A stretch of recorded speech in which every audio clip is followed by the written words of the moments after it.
Okay, we are live. Hello. Hey, hello everybody. Welcome to another episode of TAT Talks. This is our ninth episode. So again, I am your host, Roe Ruben Giraro. I have the distinct privilege of hosting TAT Talks over, I think this, man, if it's the ninth episode every week, almost 2 months. And it's just an opportunity to bring on guests who have some type of affiliation with TAT Talks. Let me get this. Sorry, who has some affiliation with the African think tank in one way or another. So they've come as a vendor, they've come as a speaker, they've come as a participant to some of our events.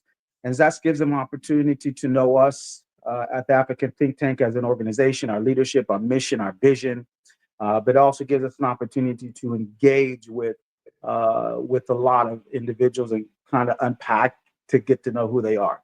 So I am so excited to have our guest today, Dede. Dede, Yes. yeah, Sama.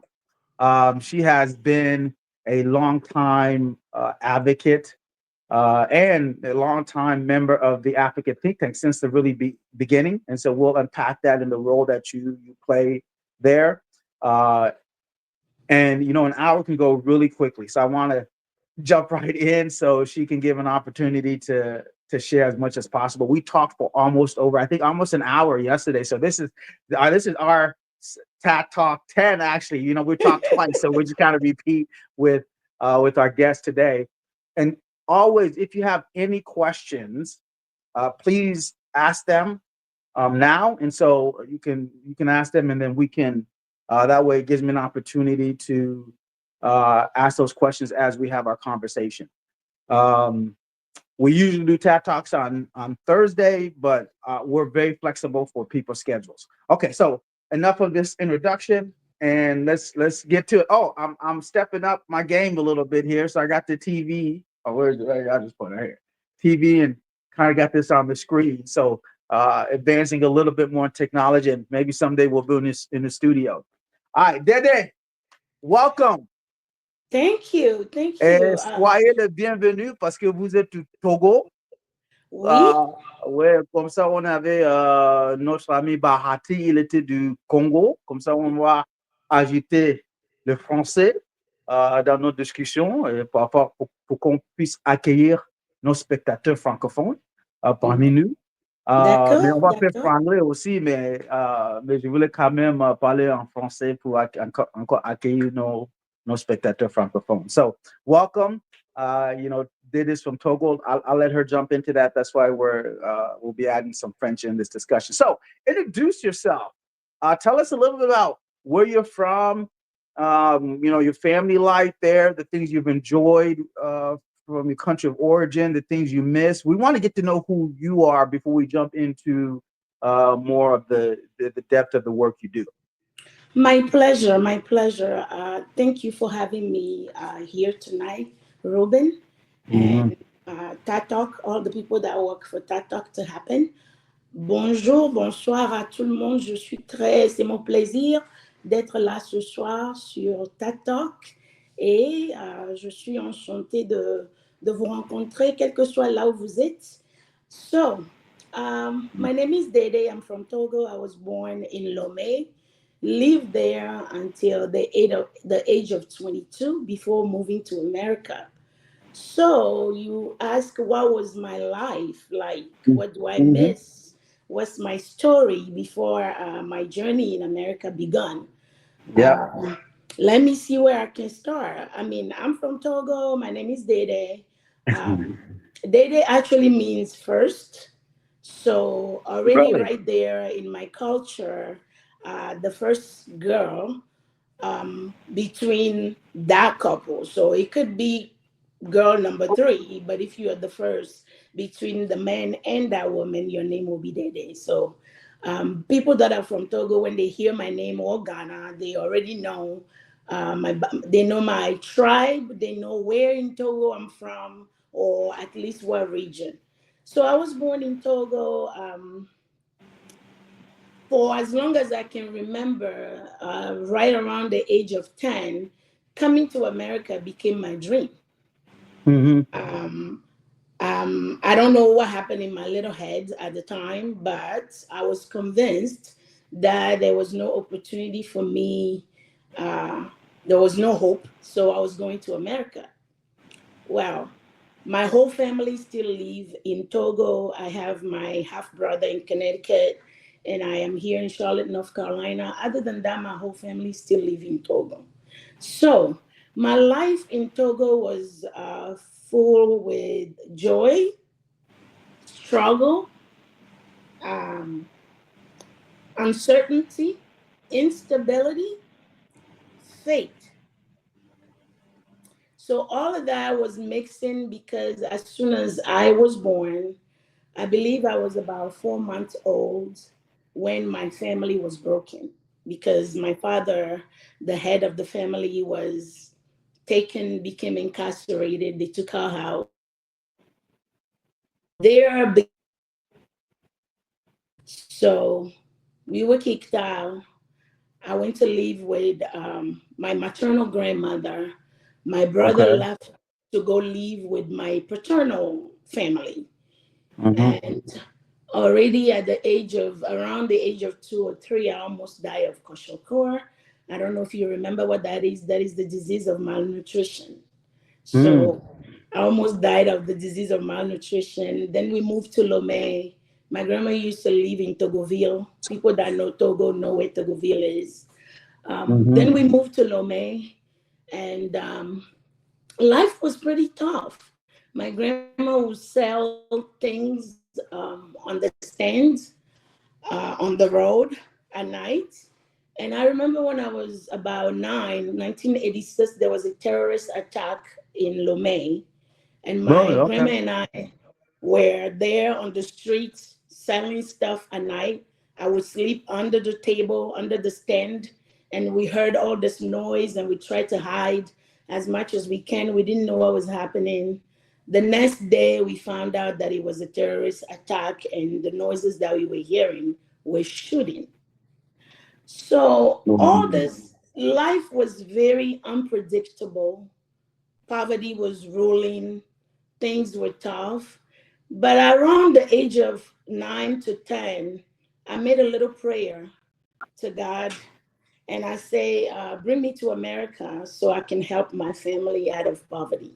I don't know where that prayer came from to get into my little head, but somehow that prayer became my hope and my dream. I was convinced that I was going to America. I would tell everybody that I can find that I was going to America. Even my family was surprised. One day, my brother asked me, he pulled me to the side and he said, do you know something that we don't know? Because you kept saying you're going to go to Mm. America. We don't have any family there. We don't have any way of getting to America. And I say, I don't know. I'm going to America. That was all I know. And I was convinced of it. um, when I, around the age of 12, things became so hard that I was basically like an independent person taking care of themselves. I would sell Mm-hmm. my fruit, my little fruit business in the summer during the vacations to gather money for schools with the help of some good Samaritan. Um, Long story short, in 1996, 1997, while I was living with some family friend, people were playing the lottery visa. And then they told me to go find a passport photo so they can put me in. I went and found a passport photo and gave it to them. They didn't ask me for any money, nothing. I don't know how they managed to send it or whatever. But when it came back, I was the winner. And Wow. that's how I ended up. My journey in America started when I landed in Hartford in December of 1999. So let's step back a little bit to. I mean, obviously, it was a hard time. obviously it led into building the strength and the mentality and the resilience that you have now for the work that we're going to get into. But what were some of the, even in that difficult and challenging time of poverty, what were some of the highlights, some of the good things that you held on or you hold on to or held on to? I mean, there's this joy back home, right? Especially after you have traveled, you get to see the Mhm, difference. There's this joy, mhm, joy of family, joy of community, just joy of living the life. Even mhm. with the little that we had at the time, there were laughter. You come from Yeah. a big family. There were parties that you were going to all the time, whether they were funerals, whether they were birthdays, whatever they were, you had joy. And the Mhm, culture was full of joy. So mhm, many different things in the culture and friendship. Friendship. mhm, I know that when I was in school, it was hard, but I couldn't wait to go to school mhm. because my friends were everything for me. And Yeah. school was that place where I shine. So I couldn't wait to go to school. All these friends that I made, the food, the holiday time, how the city will be beaming with joy and music and dance around holiday time. And school, you from Chad. I don't know if you guys have semaine culturelle where you Mhm. go and you do karaoke, you sing, Yeah. you play theater, all these things. After you leave, you miss it because Mhm, that is the culture. mhm, Market, like going to the market, seeing all these people running around in the market hustling, all these things are what made us. And yeah. here, that's not here. You miss that. Yeah. So what do you say? La joie de vivre en français, Yes, non? oui, La oui, joie de oui. vivre. La joie de vivre. I Yeah. remember So, I went home in 2016, mhm, and something that was very particular is that as soon as I landed, there was like this big weight that was lifted off of me, and that joy of living welcome you. You, I felt home. Nobody gave you nothing, but you're just happy, happy to see people, happy to see places. And then when I came back, it's like as soon as I landed back in America, whatever way it was came right back on. And it's just like, what? What is this? mhm, But it is that there's just that joy is in Africa. Is mhm. is given. It's just there. Yeah. Yeah. There's a quote that as you're talking, there's a quote that comes up. I'm not gonna go into it, but I'll find it later. Um, so when you came, how long was it? You said you went when you went home. How long was it between you coming to the U.S. and then going home? 17 years. 17 years. All right, let's look into these 17 years. So you arrived in the US. You said you had no family in the US. So what happened when you got here? Where did you go? Who welcomed you? So I was married when I Or okay. came. Mhm, So I came with my then husband, and we went to his family in Hartford, Connecticut. So okay. I stayed there, um, got my first job, my second job, started community college just to learn English. Hmm. And then about close to 2 years after that, I moved. I wanted to. So you asked me what happened in those 17 years, and I'm and I'm telling you, I I wanted to become an air traffic controller. Okay. So I left Connecticut to go to upstate New York, to go to Okay. Schenectady. I went to Schenectady, this city 15 minutes from Albany. Yeah, is a German name.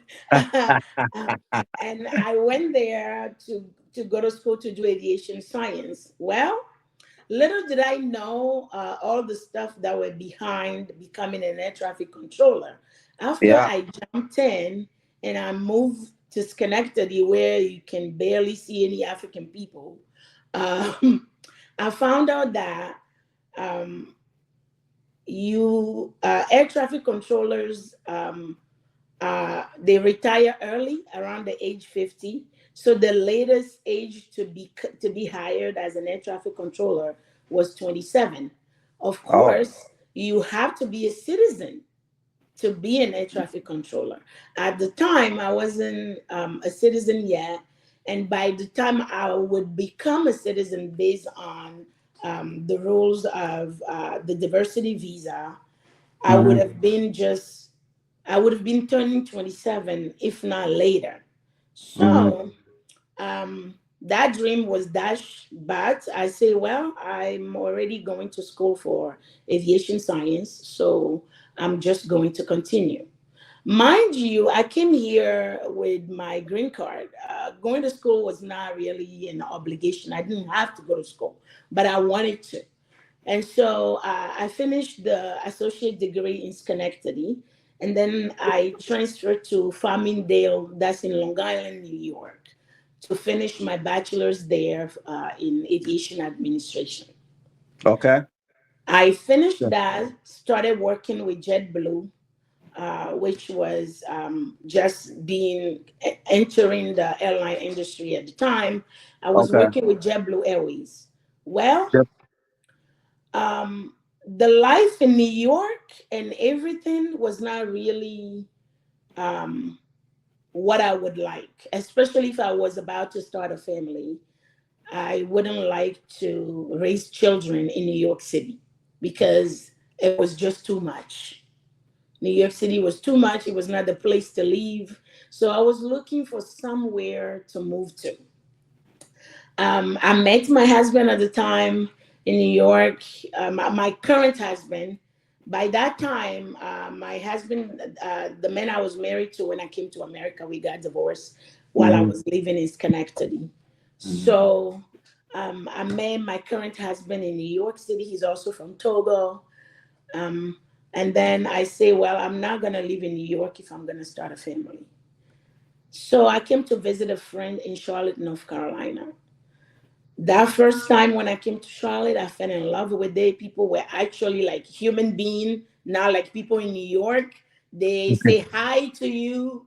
They were warm. So I was like, this is it. I'm moving to Charlotte. So I left back, went to New York, and then an opportunity opened with JetBlue. JetBlue was gonna open up in Charlotte.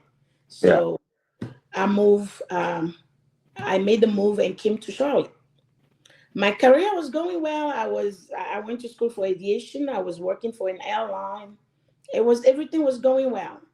Got married in 2007. Had my son in 2007. Mm. um, and then things started getting complicated because I will find out, well, the airline industry is a 24/7, 67. 367 business. So it was becoming hard to be a mother, to work for the airline, because the airlines are the place you go to work. Uh, you're supposed to work an 8-hour shift, that will become a 16-hour shift, that can become a 30-hour shift. Because as long as something was wrong with some flight or something, overtime was mandatory. You have to stay. So I was doing the airline, and then I started hustling on the side. Somebody told me about how if you speak multiple language, you could be doing interpretation on the side. So I started doing interpretation on the side, freelance. Whenever they call you, if you're available, you go. But if you're not, it's fine. Is you're not hired, it's nothing. It's just freelance. But then I got pregnant with my second child. My children are only 15 months apart. So Mm, my second child came right quick behind the first one. And the airline was just not something I could do anymore, because bringing children to the babysitter, running, coming back to get them at midnight because you're working so late, tomorrow, da da da. And I was like, okay, I can't do this anymore. I stopped the airline, stayed home for a little bit, did a lot of interpretation. and then I jumped to insurance. I became an insurance agent, worked for all states. Um, it still wasn't that still wasn't it. Like I was looking for this uh, family and work stability Yeah. balance, but I couldn't find it. I was working with Allstate. It was going well, but how to handle my children, their schedule, and everything is still not just that. I left Allstate, went to Continental Tire, was doing warranty there. That's the moment when it really hit me the hardest. I'm like, I'm not doing this because you all work, your children are at school. If you have to go or your child is sick, you can't leave because the employer doesn't want to let you go. And at the time, there was no remote work or anything. You Hmm. have to go to work and you have to go pick up your kids at the daycare. You're Hmm. late, you're stuck in traffic, husband is at work, there's no support. So I'm like, I'm gonna stop this work and career thing. um, I'm not going to do it anymore. Mind you, since 2007, I moved to Charlotte. I started interpreting full time at my church because I went to a bilingual church. So I interpreted at church every Sunday. And my skills as an interpreter was sharpened by interpreting at church every Sunday. So I said, I'm not going to work anymore. And my husband looked at me and like, what? You're not going to work? What are we going to do? I'm like, I don't know, but whatever happened to me when I was a child is not about to happen to my children. And Um, this society is even worse than the society that I was living in when I was a child. So I'm gonna be a full-time mother. And he looked at me again. He's like, really? I said, yeah. He said, so what are you gonna do? I said, well, I've been working for God for all these years, and it's time that God took care of me. is that what you said? Before, yeah, that's what I said. And before the conversation could finish, someone called me and I pick up the phone. I don't know who it was. And they like, we are this company in Florida. We're looking for a French interpreter. I guess my anger at everything was still going. And I'm like, I'm not working for anybody. And the person on the other side of the phone say, we don't want you to come work for us anywhere. You could do this from home. I was like, really? I could do this from home? Okay, tell me more about it. And they told me more about it. Come to find out, I could do interpretation 33 cents a minute, French, English. And that's how that started. And that's what turned into my language and consultants business today. All right. Woo. All right. So let me. You covered a lot of things there. So I'm gonna. And obviously, when I hear you talk, I see how that has put you, how that has impacted or been a catalyst to the work you've done with language. And I want to get into what language is and the culture, and that which is important. Let me interject here, please. If you're watching, if you have any questions, type them in. We'd love to hear your questions. We'd love you to ask Dede, about her upbringing and her background and her language, her language business. But when I hear you hustled, you were a hustler, right? I mean, two, three jobs. That comes from what you just mentioned about being back in Togo, of how you had to hustle because you were living in poverty and you had to make ends meet. And that was just a way of life. And so that was a trait that you accumulated.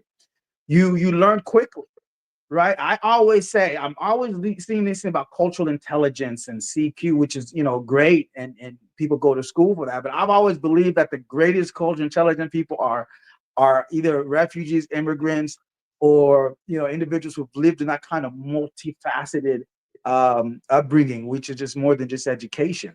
And so, yeah, you had to have a great deal of cultural intelligence. And that's how I can see that impact in your work.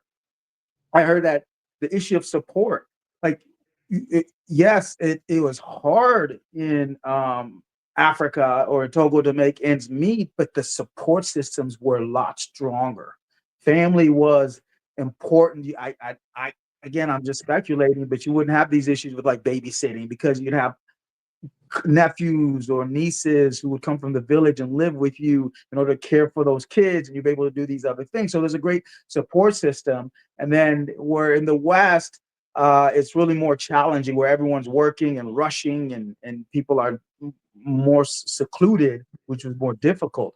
But you seem to handle all of those things well, but also you took opportunity. Like all of those things that you went through helped you develop insight and get you to taking opportunity. So let's take all of that and just segue into what your language business is about, because I want to unpack some of the cultural aspects that we talked about yesterday, some of the tensions between the two cultures that you live in and that your children are going through, and some of those challenges as the African community in particular, since we're part of that community, but for immigrants from around the world in general. So tell me a little bit again about your language business, and we'll look at those topics of cultural awareness and immigration and policy and program design within the work you do. Yes. So, as I said earlier, doing something about poverty has been fueling my life since I was young. And then working in as an interpreter, I had a center seat at the challenges that immigrants um, face here in this country, whether it's in interpreting in the school or hospital or courts, is I see immigrants issue. And one of the biggest issue that we have as African immigrants, like you said, is that I think we call it sense of belonging, or I would say lack of family, because in Africa we live in community. Like you were just describing earlier, you always are surrounded by people. You have Mm, your uncle, your aunt, your family, everybody. There's always people there. You could be lacking financially. You may not mm, have food to eat, but you mm, always have people there. If they were mm. not giving you money, they were whooping you. If you were outside doing something that you're not supposed to be doing, that will be taken care of quick, because Yeah. you know somebody was ready to whoop you and correct you. But then Uh-huh. we come here and it's an individualistic society. Nobody has time for nobody. It's nobody's business, your life. Everything is about privacy. And I went through the hardest part of it when I became a mother, because I know how mothering is back home, because I have siblings behind me. You know, in Africa, when you have siblings, before you know, especially if you're a girl, you're like a mother to those siblings. And Mhm. here I was in America with children with nobody to help me. My husband is at work. I'm in pain. I don't have food to eat, and I have to do everything myself. That affect us. It affects us in more ways that we can tell. And so how does that go into my language business? I will give you this example so I can make the point. If Mhm. someone from Chad or someone from Ivory Coast asks for a French interpreter, and you brought them a French interpreter from France, there's Mm. gonna be confusion, Mhm. because that French, and chances are, unless that French interpreter from France lived in Africa before, chances are the way that the Chadian or the Togolese or the Ivorian or the person from DRC speaks French is different from the way French is spoken in France, because a language is a culture. Our cultures are in the language. The happenings in that area of in that side of the world, what happens there, whether it's political, whether it's cultural, the way you understand it. I speak this language from Togo, which is also spoken in Ghana and Mm. Benin in the Mm. south. But when Mm. I'm talking to somebody from Togo, they're gonna say some words that if you don't know the Togolese culture, you may understand the language, but you will not understand what they are saying. Mm. And when we come here, there are we're now we have a different culture that we grow up in. At least if you didn't come here pretty young and you grow up there before you come here, you have a culture in you. You have a world that's in you. And then you come here, and there are other worlds that you're coming in contact with, and there's this conflict in you. So I Mm, have interpreted for people in the hospital or somewhere, and I forgot their face. But whenever they will meet me, they'll come and hug me. They will remember my name. They'll be like, Mama Dede, you don't remember me? It's me. You interpreted for me that day. Because for them, meeting somebody from their country or somebody that speaks the language that they speak, that's like meeting a village. That's like mm, having something that they are lacking, which is mm, why I love being an interpreter, because you're bringing more to the person than a language. You're bringing them family, you're bringing them culture, you're bringing them something that is gonna bring some warmth to their heart. And they're not, especially if they're new here, you're like a savior to them, because that day they're like, I don't understand that person, I don't know how I'm going to communicate, and suddenly you're here and you can transfer what they want to communicate to the other person.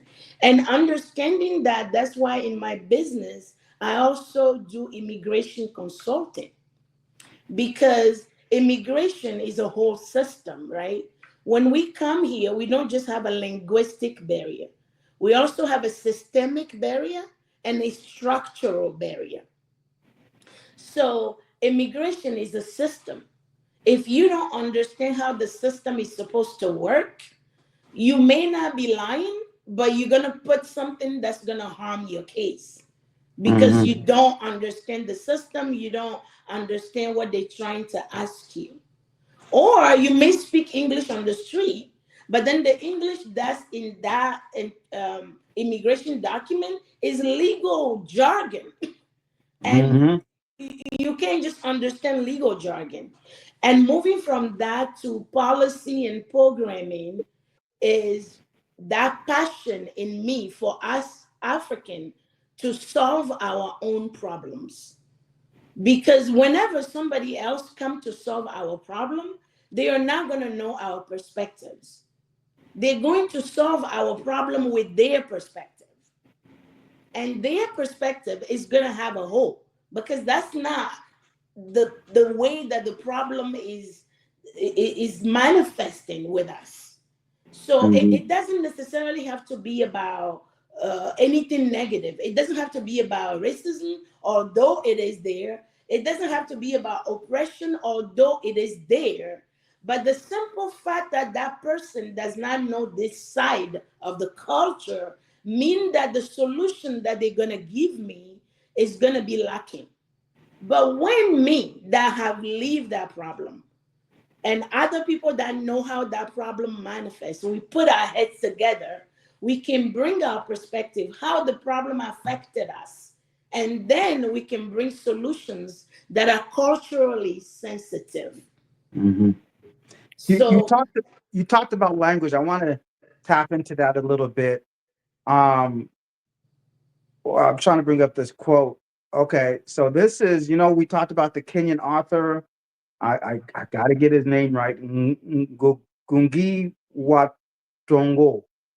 For my Kenyan audience, I apologize if I said that wrong, but I love this guy. He passed away a couple of weeks ago. But he said, when you were talking about language, he says, language is a carrier of culture, yes, right? And it says, he wrote this language, any language has a dual character. It is both a means of communication and a carrier of culture. So take English, for example. It is spoken in Britain and in Sweden and in Denmark. But for the Swedish and the Danish people, it is only a means of communication with non Scandinavians. It is not a carrier of their culture. For the British and particularly the English, it is additionally and inseparably from its use as a tool of communication, a carrier of the culture and history. Right. So, like, we're from French speaking countries, right? yes, French is a language that we use for more for area of communication, and that's what you were talking about. If you get an interpreter from, like, say, Chad or from Benin versus one from France, French is just the ability to communicate. But our mother tongue, mine is gone by, and again, you could talk about yours, is actually the carrier of the culture. So it serves that issue. So when you were talking about how you connected with a lot of the people through your interpretation, thank you. Yeah, I see someone with his name there, but was interpreting for people in the hospital and elsewhere. They saw that, oh, this is more than just language and communication. There's a cultural aspect. They remembered you because they felt something culturally and they understood that. You know, and so how does, I'll tie this in with your kids because we talked about your children and the cultural conflict, but also the cultural tension. There's also a healthy tension there because I don't know how conflicts sometimes have a negative connotation, but there's a tension as we're being pulled between these two cultures, which challenges us and how we have to navigate and sometimes make a choice, but we also have to find a way to balance it. And so, can you speak to how you navigate those things? Yes, I remember when my children, especially my son, was born. I told myself I'm only going to speak Ewe to my son, Mina. On my side, it's the same language, Ewe, Mina. There are nuances, but mine will be Mina. And I began to speak Mina to my son. But then I got to a point where I got tired because I Mm. just felt like he wasn't understanding me and he was never talking. So I switched to English. That's how hard it is for us, right?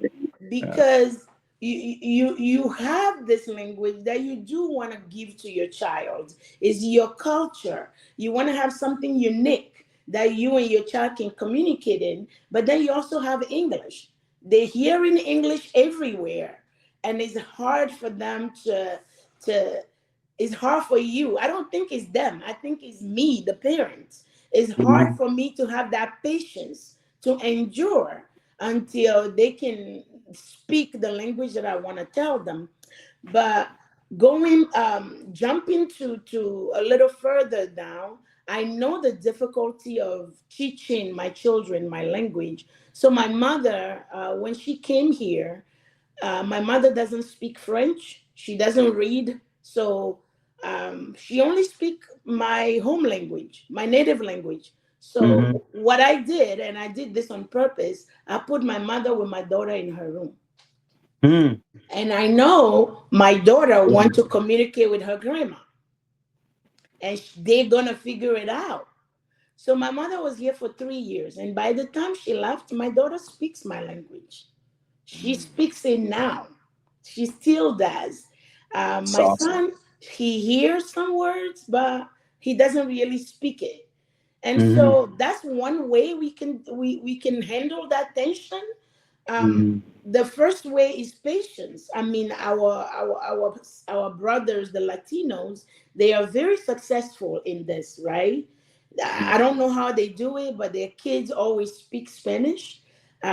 And I know it's harder for us, but if you have the patience, if one of you in the family, like if the father or the mother can just act like they don't speak English at all, and they can Mhm. just keep speaking that one language, the child would think that you don't understand English. So then they will make the effort to speak the language that you speak. But it requires resilience Yeah. to act like you don't speak English, you don't understand English. And the third will be to take them home. But Yeah. here, another thing that I do, we have a Togolese community here, and I've had the pleasure of serving as the president of the Togolese Association for 4 years. And Mhm. what we would do is organize, when we do our yearly celebration, we would teach the children dances and songs from Togo and teach them the dances, and they like it. And then that's another way that we get them to be rooted in the culture, although they didn't go back home yet. Mhm. Mhm. There's another quote that comes. I love how your grandmother or your mother was in the room with your daughter. I think that was exceptional. I had the benefit when we were growing up. I came to the US when I was 4, and to your point, my parents only spoke Gambari, our tribal language, in the house. They refused to categorically speak to us in English. We answered in English, and that was so beneficial when we moved home when I was Yes. 12, because at least I could understand the conversations taking place around me. And then it's even hard. It was even more interesting when I went to the village, because as you know, your tribal language in the city is a mixture of whatever, but then you go to the Yes. village, and even my cousins who grew up in the city, when they went to the village, they couldn't even understand Gambai there because it was pure. But Yes. it carries culture. And now I'll listen, with technology, I'll go on and I'll listen to Gambai. I find Gambai shows, I'll just listen to them and it does something to my psyche and to my spirit as well. And so I really love how you did that with your daughter. And I think, we talk about, we're doing Cultural Bridge now. It'd be great to maybe have kids back home in Togo, through our social media or through, Zoom, get on there and can interact with kids here in the native language. You never know. Well, that's something to think about. You know? Yeah, we should think about that. Yeah. So talk to me about, again, staying on your own personal journey here around really cultural awareness. What were some of the other challenges that you were seeing in the immigrant community around culture, around this tension around culture? So. I think the whole thing about family or Mm-hmm. community or village, as other people like to refer to it, when we come here and we don't have that, it affects us more than we can tell. Mm-hmm. Because I've seen Mm-hmm. people that are very isolated from the Mm-hmm. African community. I have Mm-hmm. had to interpret for people in psych ward, Mm-hmm. and that it breaks my heart. Mm-hmm. Imagine leaving your family, say you're traveling abroad, and you come here, and now you're in a psych ward because your head is not doing well. So, something like the African think tank or all the African communities, whether it's a church or whatever, being close to our communities, knowing, having somebody that still reminds you of your culture, that is very important. But also, other things that affect us is, like I was saying earlier, this systemic barrier. And this tension, for me, I don't know about other countries, but for me, and at the time that I was young, even in Togo, that may have changed today. But when I was growing up, what I'm referring to as systemic barrier, we didn't learn so much about how our government function. You learn a little bit of civic education, Yeah. and then that's it. But you don't know much. We learn so much more about other countries, America, Europe, all of this, but we didn't learn so much about how our own system government function. So you already have that gap over there, and then you move to this country where is a more complex system. So you're lost in the maze of so many things. Like, well, if I need something, where do I go? Like, all of the people being afraid of the police, for instance, because back home, when you see the police coming, you run, right? Because there Mm-hmm. was no, there's no, maybe there's no justice, especially if you live in a country where there's dictatorship. They don't want to hear whatever you want to talk about. So when you see the police, you run. So when people come here, and sometimes they don't understand this system, they don't understand that these things mean different things in here, or an issue sometimes that I run about is the issue of credibility. Mm-hmm. Like, how to answer questions or not to answer questions. Sometimes Mm-hmm. people are not lying, but because they don't know how to answer a question within the context, that they always jumping out of context or saying something that nobody asked them to talk about, because the way the law applies here, we are not familiar with that. Back Mm-hmm. home, I don't know about you. When I was back home, I never went to court. I don't even know how the court looks in Lomé. I've never been into court. So Mm-hmm. you come here, you're trying to tell a story or you're trying to support your case, And even the judge and the lawyer is telling you only ask the question that you are, answer the question that you are asked. Mm, Or if you don't know the answer, say, I don't know. Or mm, say, I forgot or something. But the person will still go and just say a whole lot of blah, blah, blah, blah, blah. And yeah. then they'll ask them something else and they'll say a whole lot of blah, blah, blah, blah, blah. And all those blah, blah, blah, blah, you putting yourself, like you're incriminating yourself, you know? Yeah. Because you're putting more out there than you're supposed to. Those are called systemic barrier, because you have to understand how the systems are. How does the the legal system work? How does the city government work? If I need this, where exactly do I go? Those are Mm, things that I see. Or the school system. Knowing when your child come back from school, mm, knowing how the school system work here, understanding the different things that are in the school system so that you can assist your child as a parent. mm, So if you don't understand the system, how can you assist your child? They mm, can come home and tell you whatever. As a mother, one thing that I did, because I decided to be a full-time mother, I would just go to my children's school and ask a whole bunch of questions like a crazy person all the time. And I I'm would like, tell these here teachers, comes Mr. Dede again. I told them I'm gonna be here all the time. I don't know. I'm gonna ask.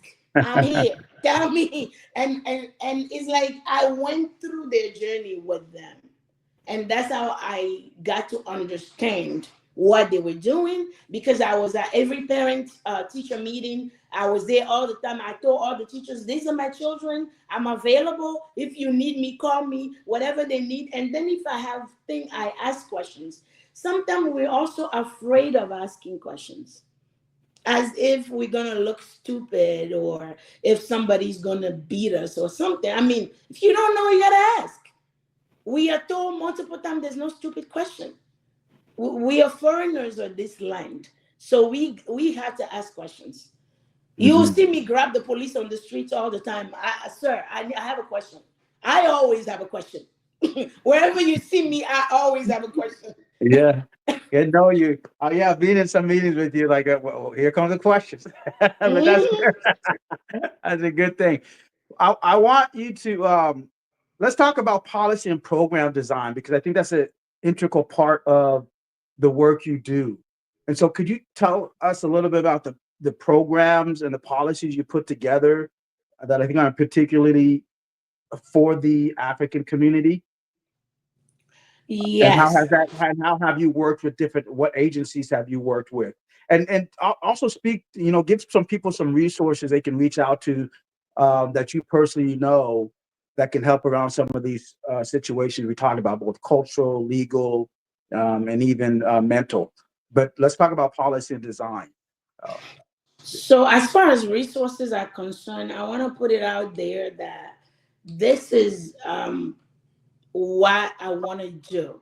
When I call my business language services and consulting, I'm like that resource center that if you call me or my business, if we don't have the answer, we can at least direct you and guide you to go here and there. And that's the purpose. I'm here to bridge gaps. So I may not even offer that service, but I'm glad to help you. I'm glad to direct you to where you need to go and to direct you there. So um, first, I want to make sure when we say policy, the simplest definition will be the crafting of solutions, mm, and the that crafting of happens. solutions Yes, policy. Okay. yes, solution making. So that's the simplest way we can define policy. And so policy and programs come together. Sometimes they go apart, sometimes they come together. Because when you have a policy, there's going to be a program that works to bring that policy to Yeah. what they want to do. Or Mhm. sometimes you start a program which feed into a policy. Um, I began this, I've always, I'm solution oriented. Whenever I see a problem, I want to solve it. And so it began when I moved to this community and started going to a church that's bilingual. And then I began seeing things in the church community, how certain things work, how we can solve them. And there at church, I work with my pastor a lot to work on programs that we can have, how we can fix programs like the women empowerment programs, the youth program, cultural programs like festivals during the summer where we can have children and the whole community come together so it can be a place where people can belong and have activities and ask questions. And then I help create the Togolese Association of Charlotte.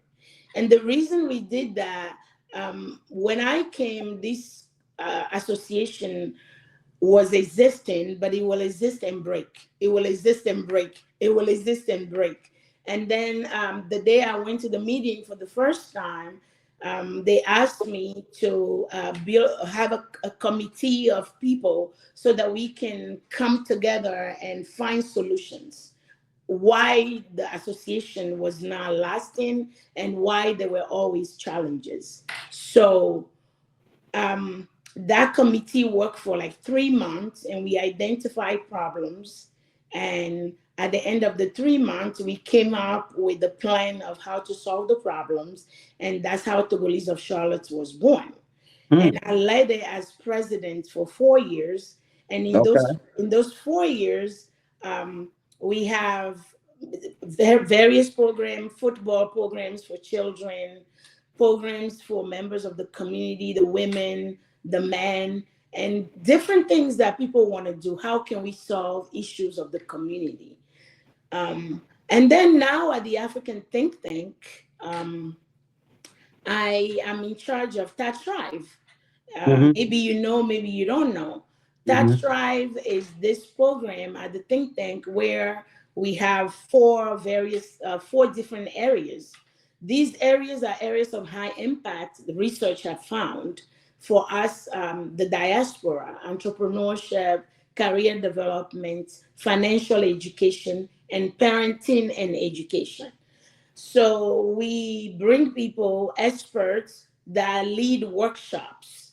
And our hope is that from these workshops, the people that need it, they can get information that they need from this program so that they can go and thrive as immigrants in the community. Whether you want to start a business or you want to grow your business, whether you want to know how to invest or how to just handle your own finances, whether you want to parenting. Parenting, when we say parenting and education, we are talking about the intersection of being a parent and Mm-hmm. that is an immigrant and then having children that are American. And how do you handle that tension? And how do you work it so that you can get that child to where they need to get and grow Mm-hmm. up? And career development, like how to build our resumes or what careers to go in. And with that, we're hoping to bring solutions that are put together by Africans for Africans. Mm-hmm. Because there is something about us Africans. We love to go and use things that other people, medicines that other people have prescribed for us. But then when it's our own, sometimes we don't want to use our own. But as I was saying earlier, it's very important that we begin to solve our own problems. In my research, as you know or see, I'm doing my PhD, and Yes, I wanted you to mention that. Yeah, you're a PhD candidate. All right. yes, Yeah. so my PhD is in public policy, Mm-hmm. and although I have lived my whole adult life almost in America, the issues on the continent are so dear to my heart that my Mm-hmm. research is about finding sustainable solutions to poverty reduction in Africa. So I'm doing research. There's this program, this American policy, which is its objective is to reduce poverty, but they go through institutional building. They require certain things from the institutions, and if the institutions do those things, they give them grants, and with that grant, they can have programs that are supposed to reduce poverty. That policy has been implemented in Africa over the past 20 years. So my research is going to look to find whether this program has been impactful, what are its effects on the institutions, and whether foreign aid is something that we should continue having or not. That's why I started this PhD program since 2022. And so from last year to now, when the foreign aid havoc started, I was like, yeah, I wish my paper was ready right now because this is the issue I've been thinking about. Like, Mhm. because the foreign aid issue is that issue where we are Mhm. always consuming solutions that other people are bringing to us. Mhm. But we need to begin to make our own solution. And in Mhm. order to make our own solutions, when we have programs, they may not be perfect. They may have gaps and void, but then we have to implement those programs, and then we see what's not okay with it. We collect data, we do the research, we improve the programs, and we keep going. That's Mhm. how we get to the correct solution. It's not going to happen the first time we try, but if it's not perfect the first time, that's okay. Mhm. It's by Mhm. trial and error that we arrive at what we want to arrive at. Mhm. So, as members of the diaspora, we are leaders because we left our homes and we are here, Mhm. and we have seen certain things back home that we don't like, and we have learned new skills over here, so we Mhm. can lead in that initiative. That's why I love the vision of the think tank. We can lead that initiative, get ourselves together, and bring solutions that are made by us, Mhm. Yeah. and then we work those solutions. If they don't work, we improve them, and we do it again, and we do it again until we get it right. Well, Dede, I know, our executive director, Sidoni's watching, is like, we got to go to Africa. Like, we have the Africa think tank in the U.S., but we're done. We're going to penetrate Africa and start doing some of the, because what you're saying is so true. And it's just, like you said, this what's happening now with a lot of the foreign aid issues being cut off. To your point, you could put that in your books. Like, this is the result. And this may be an opportunity to pull in our skill sets and our networking and our solidarity and our family and everything, to all those things that we grew up with naturally, to really now say, how do we get those, um, how do we implement those programs within the context and realize that people on the ground are not our colleagues, right? They may not have the education opportunity we had here, but they have some cultural things that we even forgot because we've been here so Yes. long, right? Those things do happen. So there's a individual, Zina Puna. Sorry. So please, does Sister Dede offer interpreting/translation training? All right, let me do Yes, that. I do. Okay. So people I can get do. a hold of you and Yes. they can find you. Well, I guess when we do a recap of this, we'll put all the information where individuals. So you want to speak to that a little bit? We have about 3-4 minutes left. Yes, I provide translation and interpretation training. Just call me. I think Ruben is going to put the information there, my email and my number, or my LinkedIn profile, so you can get to me, and then I can train you. I can also guide you if that's the industry that you want to work in.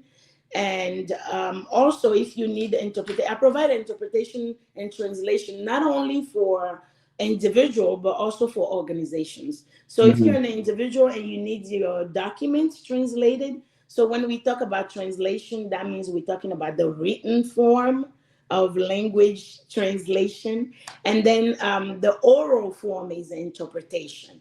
So if Interpretation. if you have a court date and you need to go for your status change, and they tell you to bring an interpreter, I can go with you. Or wherever you need an interpreter. Also, if you need other African language interpretations, we can source that for you. Hmm. Hmm. That's good. We have reached an hour, and there's still some stuff I want to talk about, but unfortunately, we're gonna have to end it here. I really like that you talked about TAT Thrive. You lead that. I'm heading TAT talks. There's all these TAT things that we as an organization, which I love about the think tank, we have these leaders doing these different work in these different areas, but there's also a lot of cross pollination there as well. And so I want to definitely invite some of the individuals who've gone through TAT Thrive to come on to TAT Talks, right, and have those conversations of what they've learned in the work that you're leading. And so as an organization, Think Tank, we're so appreciative of your wealth of knowledge and background and just experiences. That's why I want people to speak about their experiences home back before they got here, because a lot of what you talked about, I can see how that has been a direct catalyst or impact on the journey you took here, Yeah. your resilience and your hustle and your cultural understanding and cultural awareness and intelligence. And now you've taken that and shifted into language interpretation and translation and policy and programming. All of that just weaves itself together beautifully. So I'm gonna let you finish with the last word. What what personal advice would you give to individuals back home in Togo who have the dream that you had of coming either to America or elsewhere? Is that dream still valid for them, or what could they be doing at home as well for for their families and for the country and Africans in general? How can they serve wherever they are?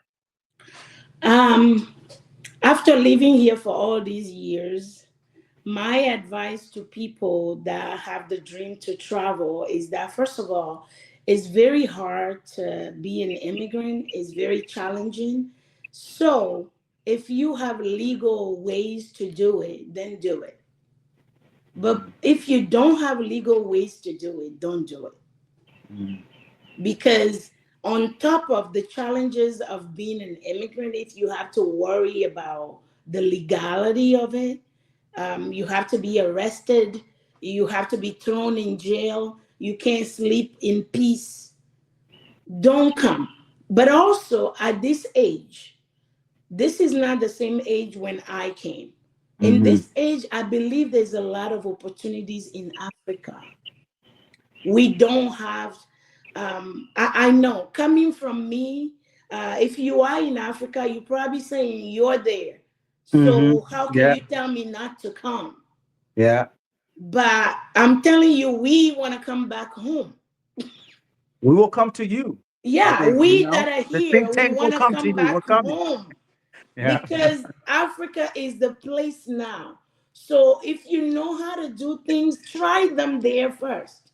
If it's not working in Togo, maybe travel to Gabon or Nigeria or Egypt. I don't Cameroon. know, wherever you can go legally.